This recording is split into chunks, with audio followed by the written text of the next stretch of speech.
कोलकाता येथील घटनेच्या निषेधार्थ इंडियन मेडिकल असोसिएशनच्या कोरेगाव शाखेतर्फे त्यांच्या नेतृत्वाखाली आज कोरेगाव तहसील कार्यालयावर निषेध मोर्चा काढण्यात आला। शनिवारी सकाळी 11 वाजता येथील हुतात्मा स्मारक शिवतीर्थावर शहरातील डॉक्टरांसह विविध संस्था, संघटना, राजकीय पक्षांचे पदाधिकारी, कार्यकर्ते मोठ्या संख्येने जमा झाले। त्यानंतर निषेध सभेत कोरेगाव रोटरी क्लबचे ज्येष्ठ पदाधिकारी डॉक्टर राजेंद्र गोसावी यांनी प्रास्ताविकात घटनेची माहिती दिली। यावेळी IMA कोरेगाव शाखेच्या अध्यक्षा डॉक्टर संगीता सावंत, सचिव डॉक्टर शीतल गोसावी, डॉक्टर अरुणताई बर्गे, नगराध्यक्ष दीपाली बर्गे, उपनगराध्यक्ष सुनील बर्गे, बेटी बचाओ बेटी पढ़ाओच्या तालुकाध्यक्ष श्यामल शिंदे, डॉक्टर महेश शिंदे, डॉक्टर परीक्षित भोसले, सियाल बर्गे, डॉक्टर सुधा मोरे, डॉक्टर प्रदीप बर्गे, सतीश जाधव, विनायक मोरे, राहुल बर्गे, सागर भुंजे, श्रीकृष्ण गोसावी यांनी मनोगते व्यक्त केले। निषेध सभेनंतर महिला डॉक्टरांनी छत्रपती शिवाजी महाराजांच्या पुतळ्याचे दर्शन घेऊन मोर्चास प्रारंभ झाला। मोर्चातील डॉक्टरांनी हातात निषेध फलक घेतले होते व सर्वांनी काळ्या फिती लावून या घटनेचा निषेध नोंदविला। हा मोर्चा हुतात्मा स्मारकापासून साखळी पूल, जुना मोटर स्टँड, हिंदभवन चौकातून तहसील कार्यालयात पोहोचला। तेथे तहसीलदार डॉक्टर संगमेश कोडे, पोलीस दलाचे अंमलदार समाधान गाडवे यांना निवेदन देऊन मोर्चा विसर्जित करण्यात आला। मोर्चात Koregaon general practitioner, chemist, pathology, Indian dental MR Rahimatpur आणि Satara road doctor association, Koregaon rotary, Inner Wheel club, शहर व्यापारी संघटना, भारतीय जनता पक्ष, नामदार महेशदादा शिंदे विचार मंच, नगरपंचायतचे सर्व पदाधिकारी मोठ्या संख्येने उपस्थित होते। सातारा रोड डॉक्टर संघटना, त्याचबरोबर GP संघटना कोरेगाव आणि मराठा महासंघ, ब्राह्मण सभा कोरेगाव, व्यापारी असोसिएशन कोरेगाव, त्याचबरोबर केमिस्ट असोसिएशन कोरेगाव आणि नगरपालिकेचे सर्व नगरसेवक, नगराध्यक्ष, उपनगराध्यक्ष आणि आपले सन्माननीय आमदार महेशदादा शिंदे यांच्या विचाराने आपण हा निषेध मोर्चा काढलेला आहे।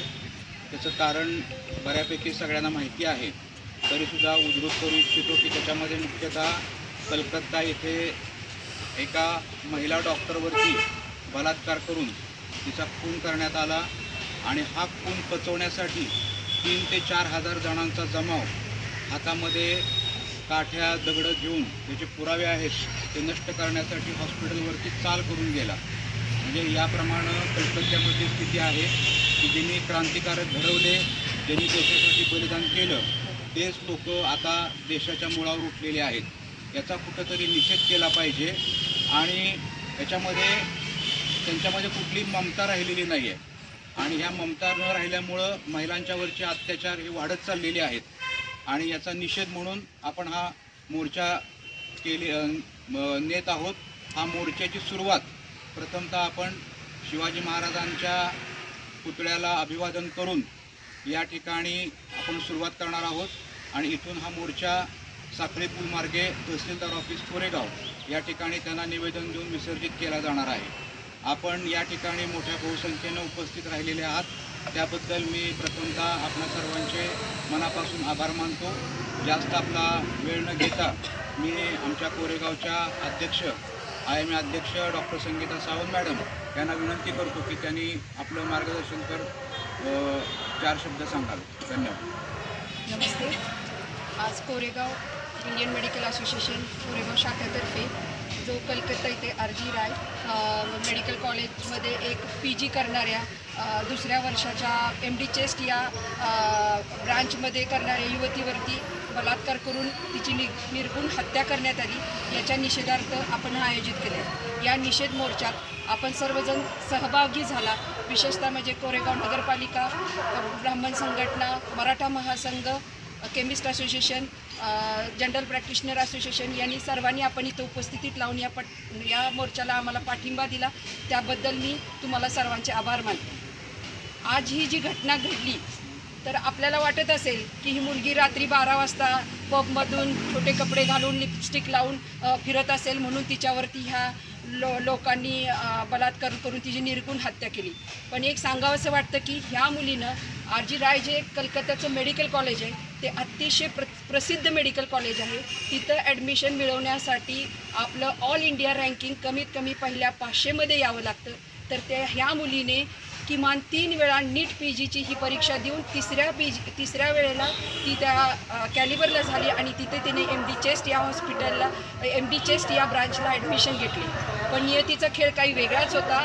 ती मुलगी 36 तास ऑन कॉल ड्युटीवरती असताना तिला रात्री थोडा विश्रांती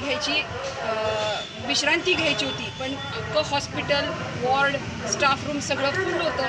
त्यामुळं तिला थोडीशी विश्रांती घेण्यासाठी ती सेमिनार रूममध्ये गेली आणि सेमिनार रूममध्ये जाऊन तिथले सुरक्षा रक्षक आणि अजून जे कोणी होते त्यांनी तिच्यावर अत्याचार करून निर्गुण हत्या केली. आज ही फक्त त्या व्यक्तीला डाग लागणारी गोष्ट नाही तर संपूर्ण समाजाला डाग लागणारी घटना आहे. दुसरी गोष्ट म्हणजे आपल्या समाजामध्ये माणुसकी नावाची चीज राहिलेली नाही. फक्त आपण व्हॉट्सॲप आणि फेसबुकवरती ह्या पोस्ट टाकून RIP करतो, निषेध करतो, श्रद्धांजली वाहतो. पण फॅक्टमध्ये आपण सगळ्यांनी संघटित येऊन असल्या ह्या अत्याचाराविरोधाच्या गोष्टीच्या विरुद्ध लढा केला पाहिजे. निर्भया 1 झाली, निर्भया 2 झाली, पण निर्भया 3 यापुढे समाजात होऊ नये यासाठी आपण खूप प्रयत्न केला पाहिजे. बेटी बचाओ बेटी पढाओ आपण म्हणतो, लेकिन बेटी पढ़ रही है लेकिन हम नहीं बच रहे. आणि सर्वात मोठी गोष्ट म्हणजे झालेला अत्याचार हा डॉक्टरांवरती आहे. डॉक्टर हे आपल्या आरोग्याचे सुरक्षा रक्षक आहे आणि जर ह्या सुरक्षा रक्षकावरच जर अन्याय केला तर समाजामध्ये माणुसकी नावाची चीज राहिलेली नाही. तर ती जर सांभाळायची असेल तर प्रत्येकानं आपण एक ठाम निश्चय करून या अत्याचार आणि अन्यायावरच्या गोष्टीवरती विरोध केला पाहिजे. आणि सगळ्यात महत्त्वाचं की जसं आपण म्हणतो मुलगी आपली घराच्या आत 7च्या आत आली पाहिजे, तसाच मुलगाही आपला घराच्या आत 7 वाजता येतो का याचं सर्व पालकांनी ध्यान दिलं पाहिजे. कारण तो मुलगा 7 नंतर घराच्या बाहेर काय करतो, कुठल्या मित्रमैत्रिणींशी बोलत असतो, त्याची संगत कोणाबरोबर आहे याच्यावरती पालकांनी लक्ष दिलं पाहिजे. तरच ह्या असल्या समाजकंटक घटना ज्या घडत आहेत त्या घडणार नाही. आणि ज्या दिवशी असं घडेल की जो मुलगा चांगला वागेल तरच त्या आईला स्वातंत्र्य मिळाल्यासारखं आहे. बाकी मला जास्त काही बोलायचं नाही की यासारखे घटना परत आपल्या देशात घडू नये. कारण भारत हा शांतप्रिय देश आहे. त्याच्यात असली घटना घडणे म्हणजे खूप चिंताजनक आहे. बाकी जास्त मी काय आपला वेळ घेत नाही. एवढं बोलून माझे 4 शब्द संपवतो. धन्यवाद मॅडम. यानंतर मॅडमनी जे काही विचार मांडलेले आहेत त्याशी आपण बऱ्यापैकी सगळेजण सहमत आहोतच. यानंतर आपले विचार मांडण्यासाठी मी विनंती करतो doctor Sheetal Gosavi, secretary IMI Koregaon यांना. नमस्कार. आज आपण बऱ्याच ही संख्या आपल्याला भरपूर दिसते आहे, पण आमची खरंच अपेक्षा होती की ह्याच्यापेक्षा सुद्धा जास्त गर्दी इथे व्हायला पाहिजे होती. बिकॉज हा कुठल्या डॉक्टरचा प्रश्न नाही आहे, हा प्रत्येक घराघरात जन्माला येणाऱ्या मुलीचा प्रश्न आहे. आपण कधी मुलींचं जन्माला येणं म्हणजेच इतकं धोकादायक झालं आहे ना की आयदर तिला गर्भाशयात तरी मारून टाकलं जातं, नाहीतर बाहेर आल्यानंतर असे काहीतरी प्रकार करून तिला मारलं जातं. म्हणजे ती किती सुशिक्षित असू दे, कितीही पुरुषांच्या खांद्याला खांदा लावून उभी राहणारी असू दे, लढणारी असू दे, कुठल्याही क्षेत्रातली असू दे, तरी देखील तिच्या वाट्याला आजकाल हे असे प्रसंग खूप खूप खूप यायला लागले. भारतातल्या स्त्रियांचं सुद्धा मी म्हणत नाही, फॉरेनर्स जे कोणी परदेशात केवळ भारत भेटीला म्हणून येतात, भारताची संस्कृती बघायला येतात, तिचे जे काही वास्तुशिल्प आहे ते बघायला येतात, त्या लोकांना सुद्धा हे नराधम सोडत नाही. म्हणजे किती हे घृणास्पद गोष्ट आहे की अशा गोष्टी खरं आपल्या भारतासारख्या देशात व्हायला नाही पाहिजे. पण आजकाल हे प्रकार खूप मोठ्या संख्येने वाढत आहे आणि ह्याच्यावर कुठेतरी आळा बसला पाहिजे. आम्हाला अशी कोणाला सांगायची गरजच नाही पाहिजे की तुम्ही येताय का, आम्ही असा मोर्चा काढतोय. स्वखुशीने स्वतः मनाने लोकांनी याच्यात सहभागी होऊन ह्याला निषेध केला पाहिजे. ही आपण म्हणलं की आमच्या घरात जेव्हा येईल तेव्हा आम्ही विचार करू काय करायचं, तर नाही. तोपर्यंत सगळी फॅमिली नष्ट झालेली असतील, सगळ्या स्त्रिया नष्ट झालेल्या असतील. अनुभव घेऊन या गोष्टी अनुभवातनं शिकण्यासारख्याच असतात. अनुभव आपल्यावर वेळ आल्यानंतर आम्ही त्याच्यावर काहीतरी ॲक्शन घेऊ, हे असं विचार करणं खूप चुकीचं आहे. त्यामुळे सगळ्यांनी ह्याच्यातनं शहाणं व्हा. हे कोणी डॉक्टर आहे, कोणी हे वकील आहे, कोणी दुसरा कुठला कामगार आहे, त्यांची ती संघटना बघून घेईल असं न आक्षेप घेता सगळ्यांनी या आम्ही म्हणून तेवढ्यासाठी सगळ्यांना इथे जमा केलं की बहुसंख्येने तुम्ही या आणि हे भारतभर होणार आहे आज आणि त्याचा सगळ्याचा इम्पॅक्ट हा गव्हर्नमेंटवर पडेल आणि कदाचित मी म्हणते की या मुली सुरक्षित राहतील. जेव्हा आम्ही एखाद्या कोर्सला ॲडमिशन घेतो एस्पेशली MBBSला तेव्हा मी 10वीपासून काम करतो. 10वी 11वी 12वी 3 वर्ष खूप अभ्यास केल्यानंतर आम्हाला MBBSला ॲडमिशन मिळते. आता तर नीटची एक्झाम आहे. त्याच्यानंतर 5.5 वर्ष आम्ही MBBSचा कोर्स करतो. कधीही आमच्या मनाला असं वाटत नाही की आपण या कॉलेजच्या कॅम्पसमध्ये अनसेफ आहोत. कधी पण तिथलं जे स्टाफ आहे, जे काही पिऊन शिपाई असतात, सिक्युरिटी गार्ड्स असतात, हे सगळे आपल्याला प्रोटेक्शनच देणारे आहेत असं आपल्याला वाटतं. इनफॅक्ट आपल्याबरोबरचे जे कलिग्ज आहेत, जे आपल्याबरोबर काही मित्रमंडळी काम करणारे असतात, ते सुद्धा आपला विश्वासघात करतील असं वाटत नाही. आपण असा विचारही करत नाही. पण ह्या केसमध्ये असंच झालं. ज्या लोकांवर ती मुलगी निर्भर राहिली की मी इथे सेफ आहे, सिक्युअर आहे, या लोकांपासून मला काही धोका नाही आहे, त्याच लोकांनी तिच्याबरोबर दगाबाजी केली आणि हा इतका घाणेरडा प्रकार त्या हॉस्पिटलमध्ये घडला. सो असं पुन्हा कधीही होऊ नये अशी आमची सगळ्यांची इच्छा आहे. ऑल ओव्हर इंडियातल्या सगळ्या डॉक्टरांची इच्छा आहे आणि याच्यामध्ये पॅरामेडिक्ससुद्धा आहेत. त्या लोकांना पण मी तुम्हा सगळ्यांना धन्यवाद मानते की तुम्ही असा सगळा विचार करून तुम्ही आमच्याबरोबर सामील झालात आणि माझे 2 शब्द संपले. यांना विनंती करतो की त्यांनी आपलं मनोगत थोडक्यात. नमस्कार. परवा एक न्यूज धडकली की कोलकातामध्ये एका रेसिडेंट डॉक्टरचा ज्या पद्धतीनं खून झाला आहे, आधी आत्महत्या म्हणून कळालं, नंतर ज्या पद्धतीनं खून झाला हे पाहिलं, त्यानंतर पोस्टमार्टममध्ये जे रिपोर्ट्स आले, it was very much shocking. अशीच एक घटना झाली होती दिल्लीमध्ये, निर्भया हत्याकांड. मग महिला आणि मुली सुरक्षित आहेत का? मग त्या कुठल्याही ह्याच्या असो, अगदी झोपडपट्टीत राहणारी महिला असो, घरकाम करणारी महिला असो, आज डॉक्टर आहे की जी तिच्या वर्किंग ठिकाणी, की ती अशी कुठं फिरायला गेली नव्हती किंवा तिनं कामसुद्धा सोडलं नव्हतं, की तिचं सेफ ठिकाण होतं, ती काम करून थकून जिथं रोज झोपते तिथं जाऊन झोपली होती. मग हे भयानक बेकार सत्य आहे. डॉक्टर हा जो समाजाचा खूप मोठा कणा आहे की पेशंटच्या तर्फे तो सामान्य नागरिकापर्यंत जोडला जातो, लोकांच्या भावभावनांशी त्यांच्या आजारांचं निराकरण करण्याचं काम करतो. जो फॅमिली डॉक्टर आहे तो तुमच्या अगदी घरापासून तुमच्या आजारापर्यंत तुमची सेवा करतो. ही जी रेसिडेंट डॉक्टर आहे तिला डॉक्टर करायला आईवडिलांना काय करावं लागलं नसेल. आम्ही स्वतः डॉक्टर आहे, आम्हाला माहिती आहे की एक मूल डॉक्टर करताना त्या आईवडिलांना काय करावं लागत नसेल. अगदी त्याच्या LKG पासून सगळे आनंद त्याचे आम्ही हिरवून घेतो. तुला डॉक्टर व्हायचं आहे ना, मग तुला हे सोडावं लागेल, तुला इतका अभ्यास करावा लागेल, टॉपमोस्ट प्रायोरिटीच्या मेरिटला राहावं लागतं. आईवडिलांनाही खूप गोष्टींचा त्याग करावा लागतो. एवढं करून ती पोस्ट ग्रॅज्युएट डॉक्टर होती, म्हणजे अजून काय म्हणजे तिनं त्याग केला नसेल, तिच्या आईवडिलांनी काय त्याग केला नसेल, काय आईवडिलांनी स्वप्न बघितली असतील. ही अशी व्हायलंट लोकंसुद्धा नव्हती किंवा कोणाला त्रास देणारीसुद्धा नव्हती. स्त्रीला एक भोग्य वस्तू म्हणून जे बघतात हे बघायला समाजाने बंद केलं पाहिजे आणि या पद्धतीचे अत्याचार थांबले पाहिजेत. समाजाच्या सगळ्या स्तरांवर थांबले पाहिजेत आणि डॉक्टरांवर थांबले तर थांबलेच पाहिजेत. जेव्हा मुलांना डॉक्टर आम्ही करतो तेव्हा त्यांना समाजाशी 2 हात करायचे कसे माहिती नसतात. एकच सॉफ्ट टार्गेट म्हणून पहिला डॉक्टरला टार्गेट केलं जातं, हे थांबलं पाहिजे. मला वाटतं ह्या डॉक्टरीच्या शिक्षणाबरोबर कराटे आणि चांगलं मारामारीचं शिक्षण दिलं पाहिजे की अशा गुंडांना तिथल्या तिथंच त्या पोरीनं चोपायला पाहिजे होतं आणि भिवून डॉक्टरांनी गप्प नाही बसायला पाहिजे. नुसता डॉक्टर एक शब्द बोलला की त्याचा भला मोठा आवाज होतो, पण अशा नालायक गुंडांनी केलेली कृत्य झाकली जातात. त्यानंतर 1000 लोक येतात. हे काय चाललं आहे हे कुठंतरी थांबलं पाहिजे, एवढीच मी विनंती करते. पण हे जाणून बुजून केलेलं कृत्य आहे आणि जाणून बुजून केलेल्या कृत्याला कधी क्षमा नसते.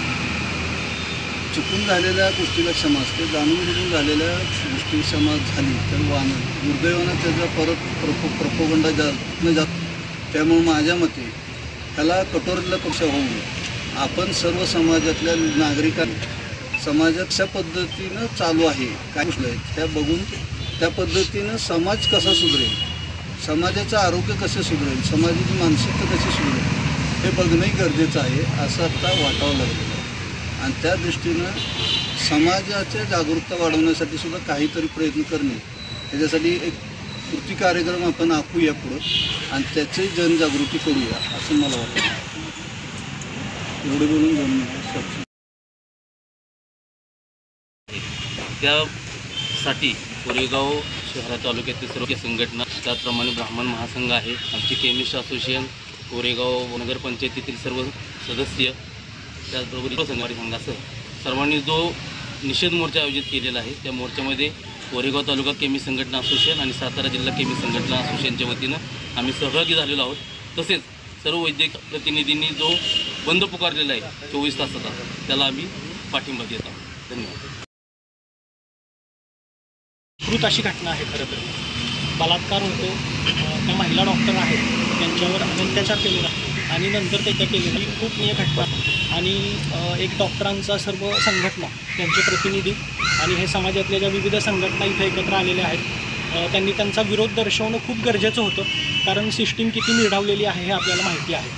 त्या निर्ढावलेल्या सिस्टीमला जागा करणं आणि समाजातल्या एका खूप जबाबदार घटकांनी जागा करणं खूप गरजेचं होतं. आपण या घटनेकडे ज्यावेळी पाहतो त्यावेळी 3 अंगांनी त्याचा विचार केला जावा असं मला वाटतं. पहिली गोष्ट, या मुलीला पूर्ण मिळाला पाहिजे, कारण सिममध्ये न्याय या चालू राहील वगैरे असं नको. जोपर्यंत पूर्ण मृत्यूदंडाची शिक्षा दिली जात नाही तोपर्यंत आपल्याला न्याय मिळाला असं आपण मानायला नको. प्रत्येक वेळी एखादी घटना घडते, त्याचा तात्पुरता निषेध नोंदवला जातो, त्यावेळी मोर्चे वगैरे निघाले जातात आणि नंतर हळूहळू सिस्टीम त्याचे रंग दाखवते आणि नंतर हे लोक बाहेर फिरताना दिसतात आपल्याला. आपल्यासोबत तरी असं व्हायला नको. IMAचा, IDAचा किंवा आपल्या सर्व असोसिएशनचा प्रतिनिधी म्हणून मी सांगतो, आज आपण निषेध नोंदवतोच आहे, पण या प्रकरणाचं नंतर पुढं काय झालं, पश्चिम बंगालमध्ये नक्की आत्ता काय चालू आहे आणि ह्या ज्या नराधमांना शिक्षा होत आहे का नाही याचा आपण वरचेवर हे विचार करत आपल्याला अजून जर आपल्या आंदोलनाची धार वाढवता आली तर आपण वाढवूया. ही पहिल्यांदा गोष्ट आपण करूया की आज आपण सुरुवात केलेली आहे. आपला लढा त्यावेळी संपेल ज्यावेळी ह्या नराधमांना पूर्ण मृत्यूदंडाची शिक्षा मिळेल. दुसरी महत्त्वाची गोष्ट, आपण समाजातला भाग, स्त्री हा खूप मोठा भाग आहे. त्या स्त्रीच्या सुरक्षिततेसाठी आपण काय करू शकतो याचा आपण सर्वांगाने विचार करूया. कोरेगावसारखं ठिकाण आहे, मग मी सांगितलं की आपण फॅमिलीपासून सुरुवात करायला पाहिजे. आपण आपल्या घरातल्या मुलाला पण मुलीला पण खूप चांगलं एज्युकेट करू शकतो की एक माणूस म्हणून कसं चांगलं वागायचं आहे आपल्याला. आणि मग ती सुरुवात ज्यावेळीपासून आपण एक डॉक्टर म्हणून नशा आत्ता यावर्षी सर्व स्त्री महिला पाहत आहेत, तर त्या दृष्टीतून महिला सबलीकरण म्हणा, महिला शिक्षण म्हणा आणि महिला संरक्षणासाठी त्या स्वतः काय करू शकतात त्यासाठी जर काही कार्यशाळा जर आपल्याला घेता आली तर आपण प्रकाश घेऊया आणि या घटना पुन्हा घडणार नाहीत यासाठी आपण काय करू शकतो याचाही विचार करूया. आणि तिसरी सगळ्यात महत्त्वाची गोष्ट, ज्या महिला डॉक्टर्स, ज्या रेसिडेन्शियल डॉक्टर आत्ताही आजही गव्हर्नमेंट मेडिकल कॉलेजमध्ये, नॉन गव्हर्नमेंट मेडिकल कॉलेजमध्ये आजही नाईट ड्युटी देत आहेत, त्यांच्या सुरक्षिततेसाठी आपण काय करू शकतो याचा आता IMAसाठी आपण कोरेगाव IDAकडून एक व्यवस्थित निवेदन देऊया आपल्या हेड ऑफिसला की जेणेकरून त्यांच्या सुरक्षिततेसाठी महाराष्ट्र गव्हर्नमेंट म्हणा, सेंट्रल गव्हर्नमेंट म्हणा, नक्की काय करणार आहे आणि इथून पुढे या घटना कशा घडणार नाहीत याच्यासाठी आपण एक सुंदर निवेदन बनवूया आणि त्या निवेदनाची पण पुन्हा कुठं काय पुढं कृती झालेली आहे का नाही याचा पण आपण फीडबॅक घेत राहूया की जेणेकरून ह्या घटना पुन्हा घडणार नाहीत. आपण सर्वजण एक टीमवर्क छान करूया. आपण स्वतःपासून सुरुवात, एज्युकेशन आहे ते आपण जास्त माझ्यापर्यंत देऊया. त्यावेळी अशा पुन्हा घटना ज्यावेळी पूर्ण थांबतील त्यावेळी आपल्या ह्या निषेधाचा काहीतरी उपयोग झाला असं आपण मानूया.